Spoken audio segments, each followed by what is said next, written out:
welcome to another review here on ThrillNet, where today I'm going to be reviewing the Incredible Hulk coaster at Universal Islands of Adventure at Universal Orlando Resort in Orlando, Florida.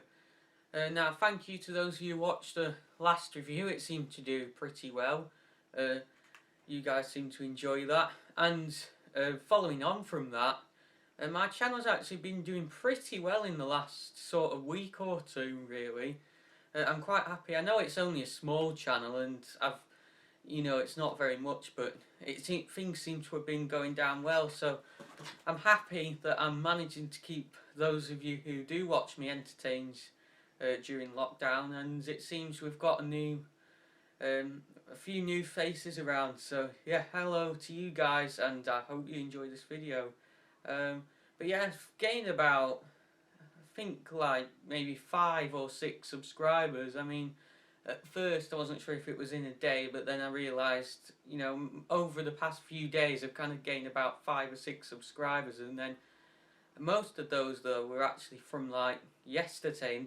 I seemed to gain like 4 subscribers yesterday, so yeah, it's nice to see. I don't think I've ever gained kind of that many subscribers on either of my channels in one day, and that includes sort of my new channel, or my old channel. That includes sort of my old channel as well, Game It Right, which is close to 100 subscribers, but I am going to put a video out there on that soon, because I'm not sure what the future holds for that, really. I know it sounds crazy, 100 subscribers, and I'm not carrying on, but yeah. Well, I don't think I'm going to be carrying it on for the time being anyway. I mean, I'm not really posted on it for a year, really. But yeah, so we're reviewing the Incredible Hulk coaster, as I said. A coaster that I actually went out to ride just last January this year, kind of just before kind of all this coronavirus crisis started, really. I was really lucky to get out to Florida when I did, because originally we were thinking of going in summer this year, and I'm not sure that would have been able to go ahead. I mean, as I said last episode in the review series, keep subscribed and have your notifications on, because I think sooner rather than later now I'm going to be putting an announcement out about whether we're going to be going to Fantasy Island or not. It kind of depends what happens in the next few weeks, really, and whether the crisis improves, and even if they were to kind of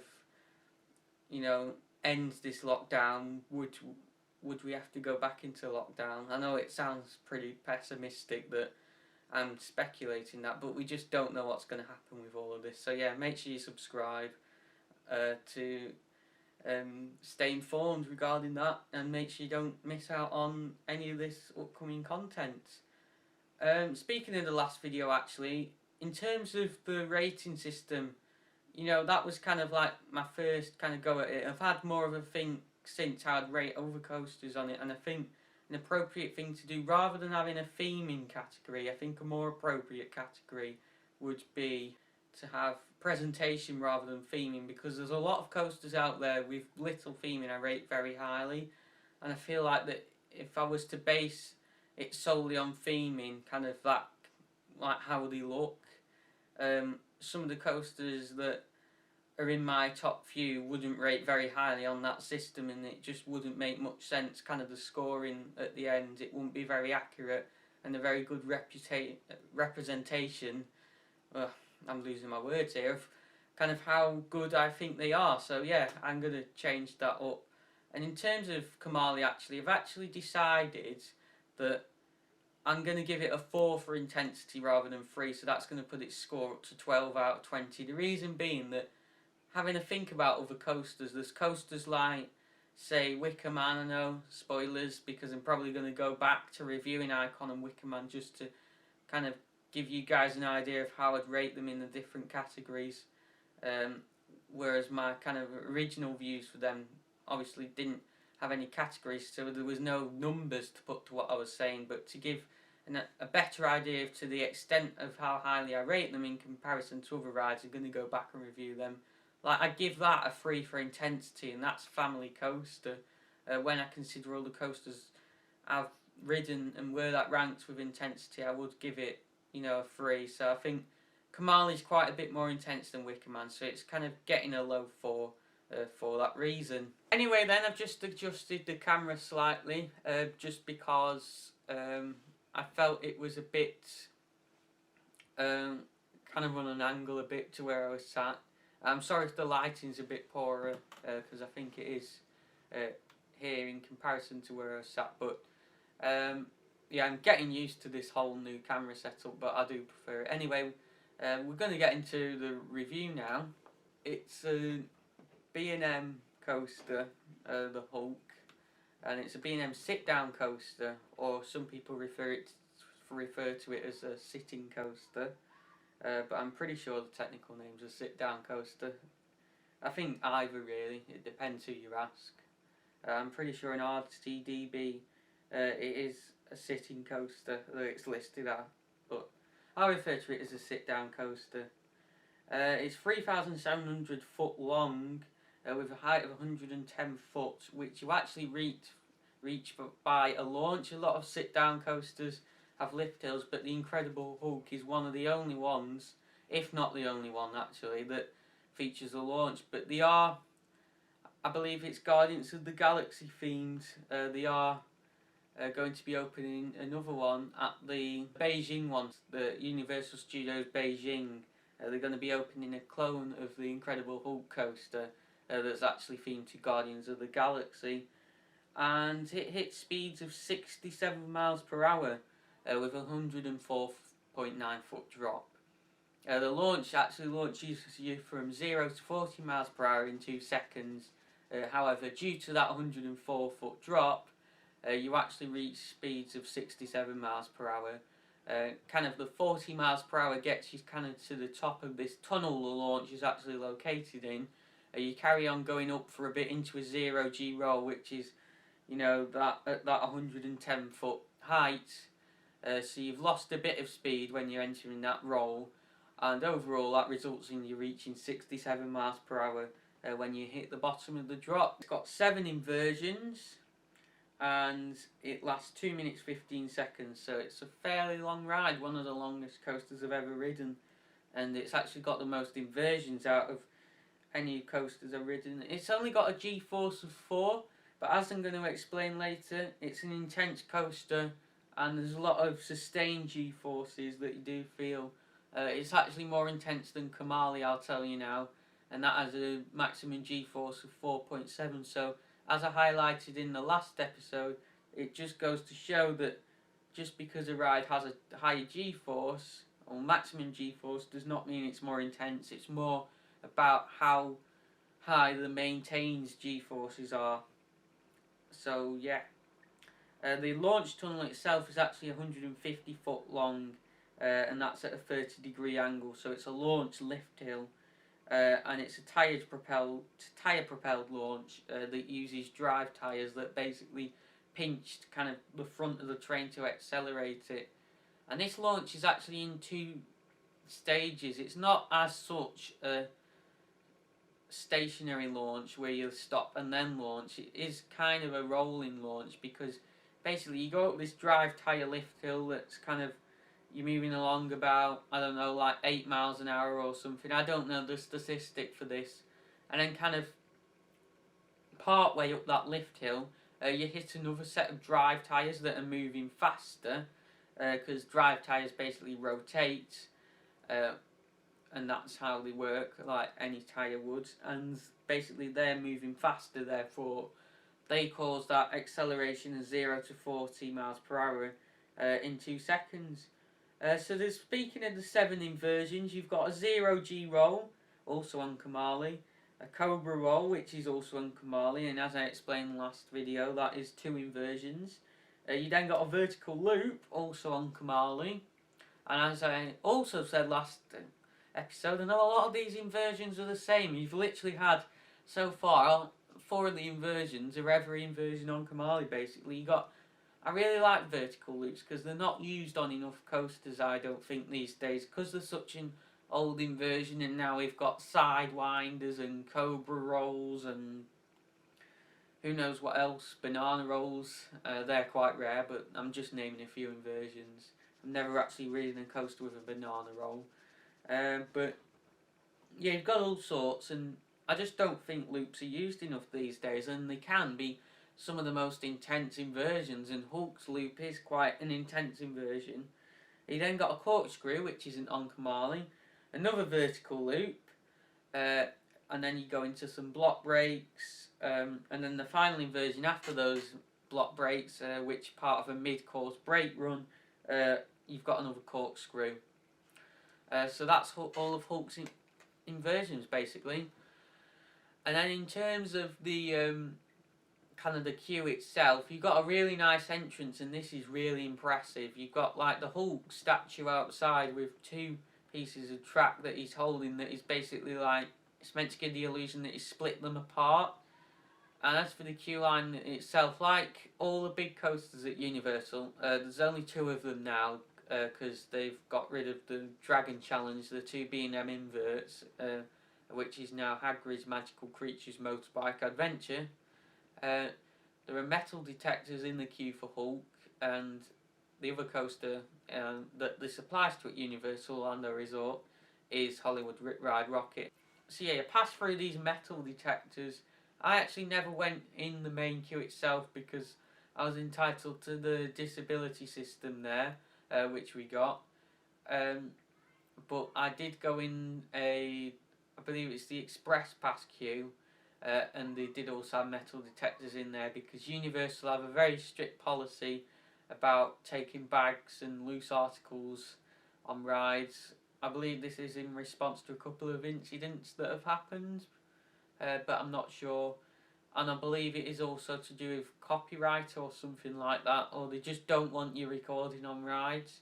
So yeah, you're not allowed loose articles on rides, and there are metal detectors to check for that pretty much. And they are placed towards the start of the queue. There's this bit of outdoor queue, and then you go inside to this building where you have kind of screens on the walls, and any of you who've been to Universal will know they use plenty of screens, and it's showing kind of like people being transformed into Hulk-like creatures. The story of this ride pretty much is that you're taking part in this science experiment where you're going to be exposed to gamma radiation, and through superhuman strength you're basically going to be accelerated kind of out this tunnel through the ride, hence the launch. So yeah, and then basically you kind of reach this kind of launch platform after going through this science lab. You board a train, you enter this gamma core into what's known as an accelerator tunnel, and basically you proceed up that tunnel, and then you'll launch basically, and you're into the ride. And well, the ride experience, all I can say is wow. I mean, I remember as a little 13-year-old back in 2015 watching POVs of this thing, and I thought I'm never ever going on this thing. And then I got into roller coasters, like big thrill roller coasters, and yeah, here I am doing a review in 2020 talking about my experience on the Hulk about 4.5 years later. And it looks intense from POVs, and it is as intense as it looks.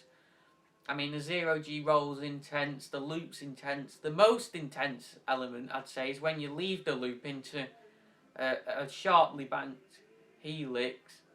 And I do apologise, guys, there's music outside, but there's nothing I can do about that. But yeah, we'll carry on.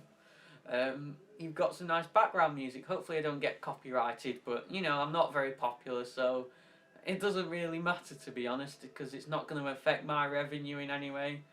I don't do this for the money, I do it because I enjoy it, and you know, interacting with you guys pretty much. But anyway, back to the ride. You've got a helix, you've got that loop, you've got the corkscrew, and then you pretty much go around and turn into the brake run, which slows you down a bit, but not that much. And the ride is very well paced.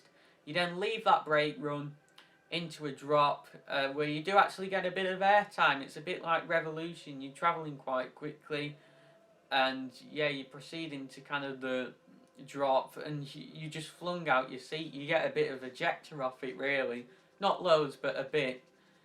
You get a bit more on revolution, but you know there's a bit coming off that brake run. You then into a corkscrew. You got another turn, like another helix, and then you fly into that brake run at the end. And when I say fly into it, the ride is so well paced, as I just mentioned. You know, in comparison to Icon, which is my #1 coaster, and I mentioned this before, and I'll say it again. This is my #2. This is far better paced than Icon. I can't think now this could be paced any better. The ride just takes those elements with perfect speed. You know, the elements are perfectly kind of in terms of how high they are. The train's not losing too much speed. You know, this ride's not about hang time. It's about flying through those elements at speed. You know, and providing some intense positive G-forces as a result, basically, because that's what the ride does. And that kind of fits with the theme of kind of Hulk. You know, you've been exposed to kind of superhuman strength, and you're being kind of launched out this tunnel around the ride. The ride also features an onboard soundtrack which was composed, or the score was written by someone from the American rock band Fall Out Boy.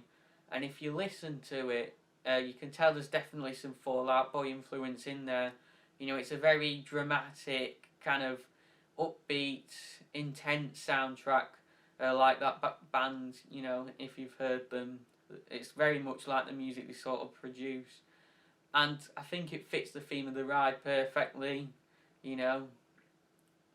And it definitely sounds like, you can tell it's very film-like. Oh, that's a bad way of putting it, but you know what I mean.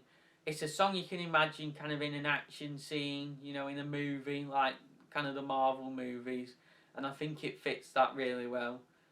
But yeah, and that's kind of it.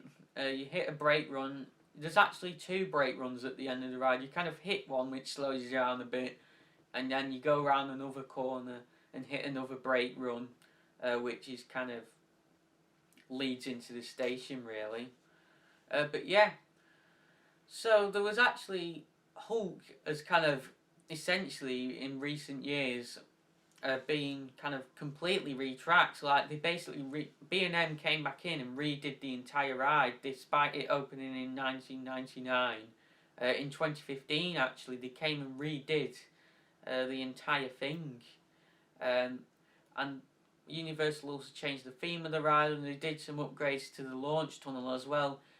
You've now actually got like screens all the way down the sides of it, and I know I'm complaining about Universal using screens, but these have like an energy effect on the side, or they're displaying like an energy effect, and I think it's a really cool looking effect, and it really fits with the theme of the ride. Before that tunnel was basically just kind of green, really, like the Hulk. And they also redid the station. B&M designed some new trains for the thing, and it just looks so good in the station. You kind of got all this green lighting. It is one of my favourite ride stations. I really do like it a lot. Unfortunately, I only got to ride the ride once as well, and I rode it towards the back of the train, which was probably why, especially, I found it to be so intense. B&M coasters, Nemesis at Alton Towers, and you rode it all, no. It is more intense towards the back, but nevertheless, B&M coasters are typically intense anyway. Or the B&M Thrill coasters anyway. They have produced some family coasters as well.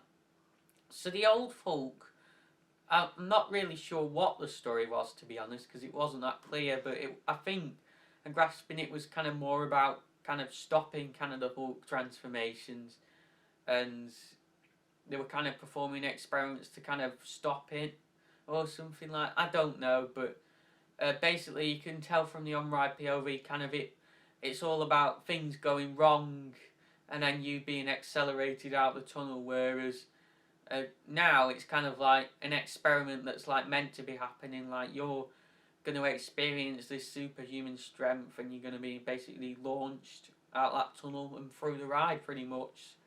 But yeah, one reason why the kind of retracked it, and then Universal took on the opportunity to retheme it, is because it was renowned for getting a bit rough, the ride. It started off quite smooth, I believe, but over time it kind of developed a rattle which got worse and worse and worse, and people were starting to kind of find it really rough, or a bit rough for a B&M anyway. I've heard it is, or was, sorry, one of the roughest B&M coasters that has ever been designed. That's what I've heard from enthusiasts anyway, that out of the ones they've ridden, Hulk's been one of, if not kind of the roughest B&M coasters around. Unfortunately, the Hulk is renowned, or the old Hulk is renowned for having such a loud roar, but part of the retracking, B&M installed extra track insulation, so the roar from the ride's not quite as loud. Now, B&M coasters are kind of notorious for having this, you know, recognisable like roar, and I actually really like the sound of B&M coasters. Like, they're one of the loudest coaster types around, which is very different to, like, you know, Icon, my #1 coaster, because that thing's, you can barely hear it. Well, you can hear it, but it's quiet.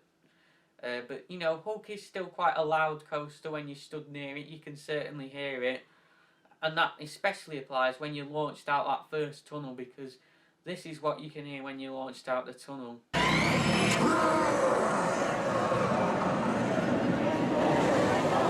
And yeah, I really do love that effect. You know, there's that whole build-up of the train being launched, and then you hear the Hulk roar right on cue as it comes out that tunnel, and you can see it going through that 0G roll. And the music around the area as well really fits. It really, you know, builds up that atmosphere, creates this intense kind of atmosphere that you wouldn't get at like Disney next door. It's very Universal, that area, but it's definitely my favourite area at Universal. You've also got the Drop Tower, Doctor Doom's Fearfall in that area, which I'll review if I start doing kind of flat rides, reviewing them, but I've not done many flat rides, so I don't know. And you've also got the Spider-Man ride in that area, which is probably my favourite dark ride at Universal. I really do like that ride. But yeah.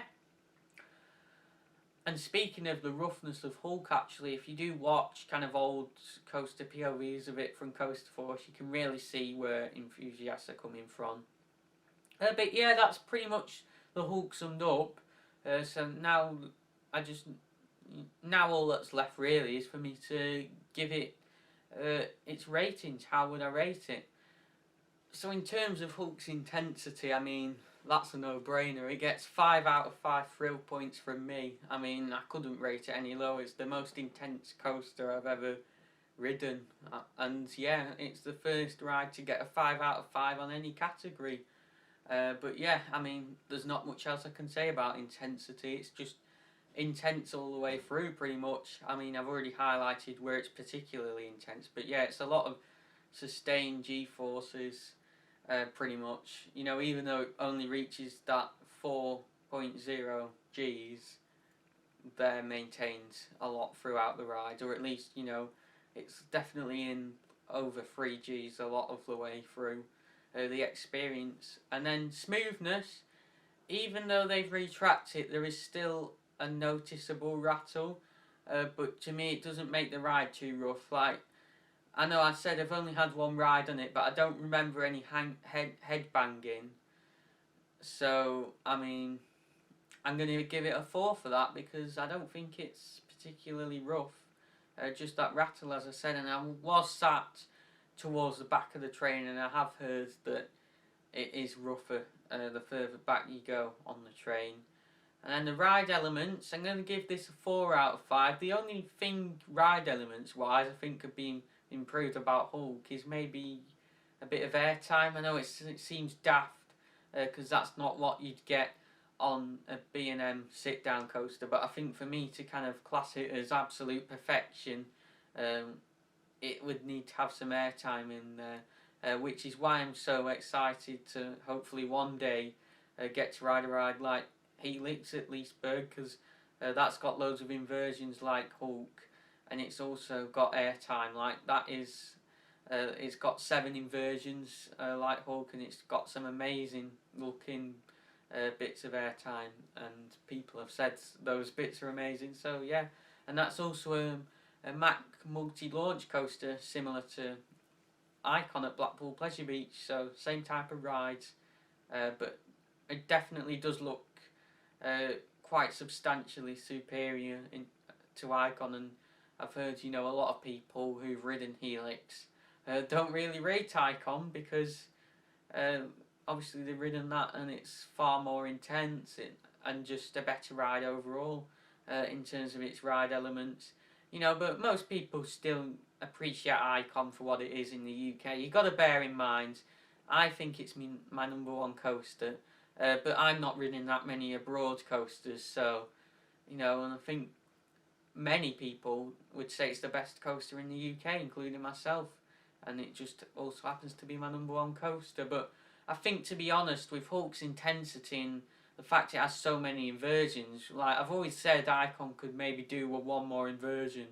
I don't necessarily think inversions make a better coaster, but I think Icon could just do with one more because it kind of it's slowing down towards the end of the ride and it's just not doing very much for me in like the last kind of 10-15 seconds. So I think like another inversion, a low to the ground one, like maybe a heartline roll similar to Blue Fire, would just kind of get it kind of, it would be even better.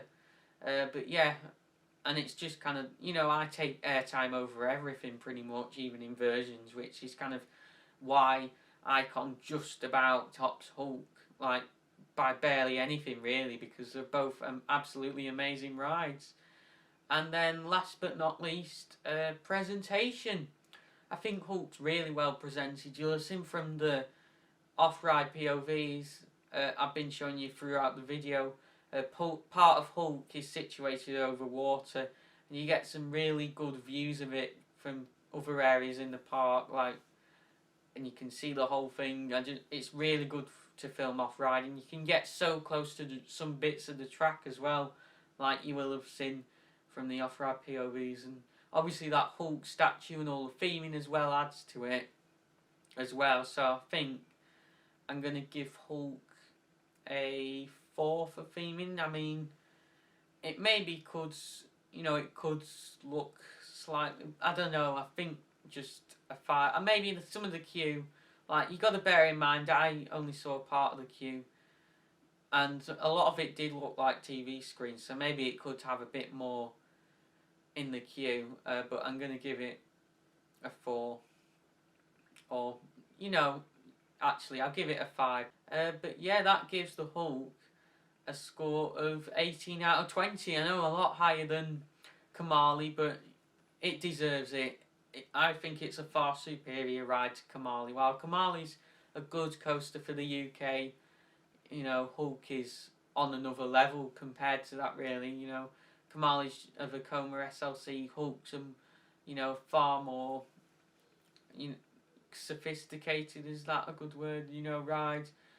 It's more permanent looking, it's here to stay, really, whereas, Kamali is, just doesn't quite do it in terms of the ride elements in comparison. But yeah, and I'm comparing the Vekoma SLC to a B&M sit-down coaster. I'm sorry, they're two completely different coasters that, I shouldn't really compare. But thank you for watching. That's all I have to say about the Hulk. It's been another quite long review because there's a lot to say about that ride. But yeah, thank you for watching. Stay tuned for top 10 videos. They will take longer for me to create than these because there's more to say, really, so they will take me a bit longer, but they are in the planning.